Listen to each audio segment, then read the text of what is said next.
लातूरमध्ये कोयता दहशत, दारूच्या दुकानाजवळ तरुणावर प्राणघातक हल्ला. लातूरमध्ये पुन्हा एकदा कोयता दहशतीची धक्कादायक घटना समोर आली आहे.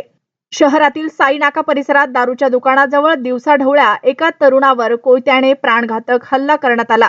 या हल्ल्यात तरुण गंभीर जखमी झाला असून त्याच्यावर रुग्णालयात उपचार सुरू आहेत. मिळालेल्या माहितीनुसार साई नाका परिसरातील Rohan wines and beer shop जवळ हा हल्ला झाला. अचानक झालेल्या या हल्ल्यामुळे परिसरात एकच खळबळ उडाली. घटनेची माहिती मिळताच विवेकानंद चौक पोलीस तातडीनं घटनास्थळी दाखल झाले. जखमी तरुणाला तात्काळ रुग्णालयात दाखल करण्यात आलं. सध्या त्याची प्रकृती स्थिर असल्याची माहिती आहे. या प्रकरणी पोलिसांकडून गुन्हा दाखल करण्याची प्रक्रिया सुरू असून हल्लेखोराचा शोध घेण्यासाठी पोलिसांनी तपासाला वेग दिला आहे. मात्र हा हल्ला नेमकं कोणत्या कारणातून झाला आणि हल्ल्यामागे कोणाचा हात आहे हे अद्याप स्पष्ट झालेलं नाही. विशेष म्हणजे दारूच्या दुकानाजवळ दिवसाढवळ्या झालेल्या या हल्ल्यामुळे नागरिकांच्या सुरक्षेचा प्रश्न पुन्हा ऐरणीवर आला आहे. लातूरमध्ये गेल्या काही दिवसापासून गुन्हेगारीच्या घटनांमध्ये वाढ होत असल्याची चर्चा असतानाच हा प्रकार घडल्यानं नागरिकांमध्ये भीतीचे वातावरण निर्माण झालं आहे.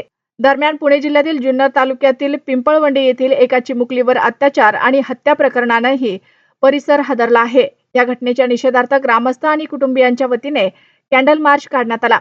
हातात मेणबत्त्या आणि निषेधाचे फलक घेऊन नागरिकांनी शांततेत मोर्चा काढला. या प्रकरणातील आरोपी साहिल खैरे याच्यावर कठोरात कठोर कारवाई करण्यात यावी आणि चिमुकलीला न्याय मिळावा अशी मागणी ग्रामस्थांनी केली.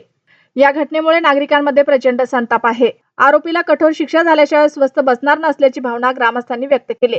याच दरम्यान देगलूरमधील अंधनिवासी विद्यालयातील एका अल्पवयीन दिव्यांग मुलीच्या संशयास्पद मृत्यूच्या प्रकरणानेही गंभीर प्रश्न उपस्थित झाले आहेत.